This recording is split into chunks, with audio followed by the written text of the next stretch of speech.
Un peu plus de 3 semaines, Philippe, sépare l'appel à l'intifada dans les rues de Paris d'Elias Simzalen, fondateur d'Islam Info et Place de la Nation. Ces images qu'on avait pu découvrir ensemble, Philippe et Geoffroy, de l'appel à l'intifada dans les couloirs de Sciences Po Paris par des étudiants lors de rassemblements qui se sont multipliés cette semaine, pro-palestiniens et anti-Israël. Écoutons et regardons cette séquence.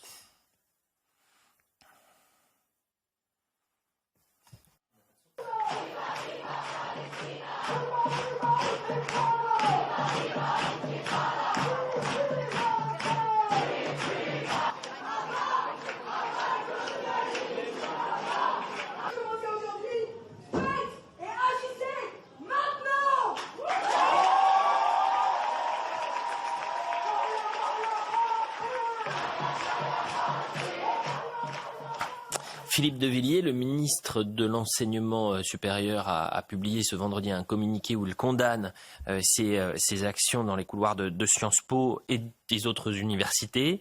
Mais que vous inspire cet enchaînement d'appels à l'intifada de la place de la Nation au couloir de Sciences Po, école que vous connaissez si bien?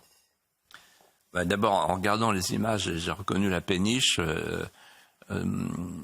C'est un cauchemar. Pour les anciens de Sciences Po comme moi, c'est un cauchemar. C'est une sorte d'occupation, quoi. Sciences Po n'est plus Sciences Po, quoi. Mais en regardant ces images, je pense aussi à d'autres images que j'ai vécues. En 1982, au Liban, il y a eu l'arrivée des Palestiniens et dans les universités, à Beyrouth, on a vécu ça. C'est-à-dire qu'on a vécu ce qu'on appelle maintenant la libanisation. On a vécu les prémices d'une guerre multiculturelle. Et je ne peux pas m'empêcher de penser à ce qui est advenu ensuite. C'était l'époque où encore on disait le pays du lait et du miel. Et que nos profs à Sciences Po nous disaient voilà le modèle multiculturel. Sans voir que ce modèle multiculturel était potentiellement multi-déculturé et multi-conflictuel. Deuxième image, donc, vous l'avez cité, c'est dans les rues de Paris, place de la Nation, un imam fiché S qui appelle à l'intifada et qui dit « c'est à Paris que ça démarre ». Donc le nouveau Pierre l'Ermite qui appelle à la croisade, à la guerre des pierres. Et quelque chose que je ne voudrais pas oublier, c'est ce qui s'est passé cette semaine à Bruxelles. La Commission européenne, dans le programme Erasmus, subventionne, finance des universités islamiques, notamment une en Turquie. Et donc là, on est devant un mouvement, je dirais, d'infiltration, pour parler comme Madame Bergeau-Blaclair.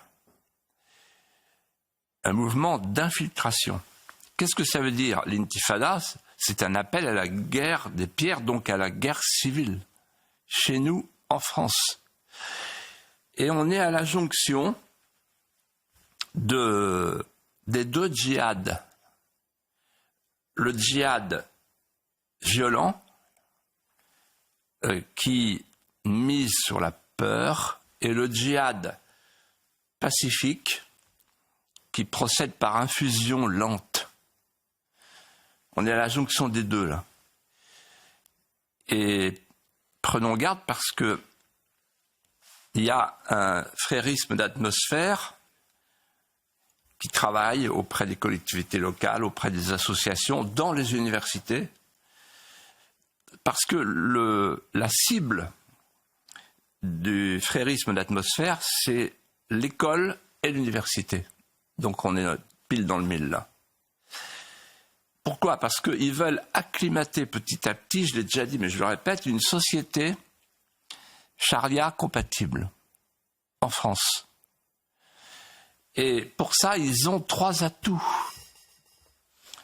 Le premier, c'est le nombre. puisque la France a choisi de ne plus faire d'enfants et de faire les enfants par les autres. Ensuite, il y a l'état de droit, on y revient, parce que l'état de droit, ça sert à ça sert à protéger la grande infiltration. Et troisièmement, ils ont la 5e colonne. Et la 5e colonne, elle est là. La 5e colonne, c'est une certaine gauche qui a fait un congrès de Tours à l'envers. À Tours, les extrémistes se sont détachés des modérés. Et maintenant, les modérés ont rejoint les extrémistes. C'est ça le congrès de Tours à l'envers. Et c'est une voie qu'ils cherchent en se frayant entre le wokistan et l'islamistan. Et nous, on se récupère et le wokistan, plutôt à l'université, et l'islamistan dans les quartiers. En fait, c'est ça que perd Mélenchon. C'est génial, tactiquement. En fait, il essaye de faire le lien entre les territoires perdus de la République illettrée, les quartiers, et les territoires conquis de la République des lettres. C'est-à-dire qu'il joue sur 2 claviers, celui de la démographie, qui est en faveur de cette infiltration, et celui de l'intelligence. L'intelligence française, la culture française, donc Sciences Po. Chapeau l'artiste. Et en face de ça, on a un discours d'une pauvreté de tous ces hommes politiques qui, à l'exception d'un ou deux, ne comprennent pas ce qui se passe chez nous en France. Parce qu'ils ramènent ça à des événements passés, mais qui n'ont strictement rien à voir avec ce qu'on peut appeler la grande infiltration. C'est-à-dire un changement de population, de mœurs, de culture, de civilisation. Georges Bensoussan, dans Le Figaro de ce matin, a eu un mot splendide. Dans une société désenchantée, on va vers les croyances fortes, fussent-elles étrangères à sa propre civilisation. C'est quelque chose comme ça qu'il a dit. Parce que quand on est dans le dépérissement, on va chercher la virilité ailleurs.